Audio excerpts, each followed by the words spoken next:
Assalamualaikum warahmatullahi wabarakatuh. Bagaimana kabarnya semua? Semoga selalu sehat, selalu dilindungi oleh Allah Subhanahu wa taala dan terhindar selalu dari wabah COVID-19 ini dan wabah ini segera reda sehingga kita bisa bertatap muka lagi di sekolah. Kali ini kita akan membahas KD 4.8, yaitu mengembangkan permasalahan atau isu dari berbagai sudut pandang yang dilengkapi argumen dalam berdebat. Langsung saja kita masuk ke materinya. Yang pertama ada tips menentukan mosi. Yang pertama yaitu seimbang. Sebagai orang yang berhak memilih dan menentukan mosi debat, sebaiknya pilihlah yang antara setuju dan tidaknya seimbang. Jika tidak seimbang, tentu yang lebih unggul dalam berdebatan relatif yang menjadi bagian lebih mudah. Bayangkan saja kalau kalian ada dalam satu debat dan dalam debat tersebut diberikan mosi yang lebih unggul ke afirmasinya. Tentu yang oposisinya akan mudah sekali dikalahkan karena mosi yang tidak seimbang itu. Yang kedua, menarik. Mosi yang menarik memang identik dengan mosi yang kontroversial seperti pelegalan ganja. Tentu jalannya perdebatan juga akan menjadi seru untuk ditonton karena tidak banyak yang paham dan mengerti kenapa ganja dilegalkan. Itu merupakan salah satu contoh mosi yang bisa menarik penonton untuk mengikuti jalannya debat. Bayangkan saja kalau mosinya sudah tidak menarik. Tidak hanya penontonnya, tapi pihak-pihak yang terlibat pun mungkin akan merasa bosan dengan mosi yang tidak menarik. Selanjutnya, fokus. Mosi yang baik juga adalah mosi yang fokus pada suatu peristiwa atau kondisi. Jika mosi terlalu luas, akan muncul banyak contoh yang kondisinya berbeda, sehingga apa yang didebatkan menjadi kemana-mana. Hal ini merupakan hal yang penting untuk membatasi masalah-masalah dan juga pendapat-pendapat yang muncul saat melakukan debat. Bayangkan saja kalau mosi yang diberikan terlalu luas kemana-mana, debat tidak akan selesai dan tidak akan mendapatkan solusinya.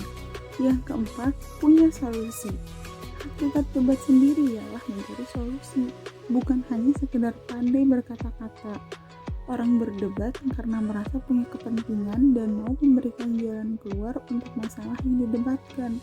Itulah kenapa saat pertama kali menentukan mosi harus dipikirkan dulu, apakah mosi tersebut bisa dikeluarkan solusinya atau hanya sekedar melemparkan pendapat-pendapat. Kita harus tetap memiliki mosi yang punya solusinya. Terakhir, mosi debat layak. Memilih mosi sangatlah vital. Pilihlah mosi yang layak dan pantas dijadikan mosi perdebatan. Maksudnya adalah tema debat yang layak itu yang baik untuk didebatkan. Jangan membuat mosi yang sebenarnya bukan hak atau kepentingan orang, atau mosi yang buruk seperti membahas tentang hak asasi manusia itu sendiri. Contohnya adalah memilih mosi berobat di dalam negeri lebih baik daripada berobat di luar negeri.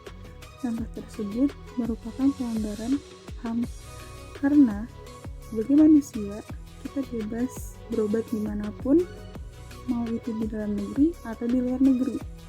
Tapi jika adanya mosi tersebut yang mengatakan bahwa tidak layak berobat di luar negeri, sudah pasti mosi tersebut tidak layak debat. Selanjutnya, menentukan mosi. Yang pertama ada kutipan debat. Menurut saya, Tawuran antar pelajar tidak saja terjadi karena karakter anak-anak yang cenderung brutal. Lebih dari itu, tawuran terjadi karena anak-anak mendapat teladan yang kurang baik dan para pemimpin bangsa yang sibuk saling berebut kekuasaan dan saling menghujat. Televisi dan internet pun dengan bebas menyajikan berbagai aksi brutal yang membuat anak-anak tergoda untuk meniru. Mosi, tawuran antar pelajar terjadi karena karakter anak yang cenderung brutal. Mosi tersebut bisa dikatakan mosi yang menarik karena apa iya? Tawuran antar pelajar terjadi karena karakter anak yang cenderung brutal. Seseorang bisa sangat penasaran dengan adanya mosi tersebut. Ditambah lagi dengan adanya kutipan debat yang di awal-awal mengatakan bahwa tawuran antar pelajar itu cenderung karena karakter anak-anak yang brutal. Selanjutnya, kutipan debat memang benar pendapat yang mengatakan bahwa bencana alam terjadi karena ulah manusia. Namun, perlu diingat bahwa umur bumi yang makin tua juga menyebabkan terjadinya bencana alam bertubi-tubi. Perubahan iklim global ditambah ulah manusia yang merusak alam semakin memperparah bencana alam yang terjadi akhir-akhir ini. Mosi, bencana alam karena ulah manusia. Mosi tersebut tidaklah panjang, tapi bisa mengundang rasa penasaran juga. Apa iya bencana alam terjadi karena ulah manusia? Berikut ini merupakan contoh teks debat. Mosinya, pengaruh sosial media atau internet. Moderator, terima kasih atas kehadiran rekan-rekan hari ini. Pada kesempatan ini, kita akan membahas terkait kelebihan dan kekurangan penggunaan jaringan internet di lingkungan sekolah. Grup A merupakan tim yang mendukung penggunaan internet di lingkungan sekolah, dan grup B merupakan tim yang menolak penggunaan internet di lingkungan sekolah. Tim afirmasi mengatakan, kami setuju memang ada sisi negatifnya dalam hal penggunaan internet di lingkungan sekolah, tapi itu bukan salah internetnya. Ini lebih ke arah pengendalian diri agar tidak browsing hal-hal yang negatif. Selain buku, internet sekarang ini adalah jendela dunia. Semua ilmu pengetahuan dapat kita cari menggunakan internet. Sudah seharusnya internet tidak dibatasi penggunaannya, terutama bagi para pelajar, karena internet memiliki banyak manfaat. Tim oposisi mengatakan, internet memang banyak manfaatnya, tetapi banyak juga sisi negatifnya. Modern ini tidak mungkin anak muda tidak bermain sosial media. Browsing atau bermain sosial media hanya akan membuang-buang waktu. Untuk mengendalikannya tentu susah, karena pada zaman sekarang sosial media yang sangat pandai melakukan promosi, sehingga membuat kita lupa akan manfaat sesungguhnya dari internet. Lalu tim netral mengatakan, internet memang memiliki dampak positif dan negatif, seperti sebilah pisau. Jika salah menggunakan itu, akan melukai diri kita sendiri. Begitu dengan internet.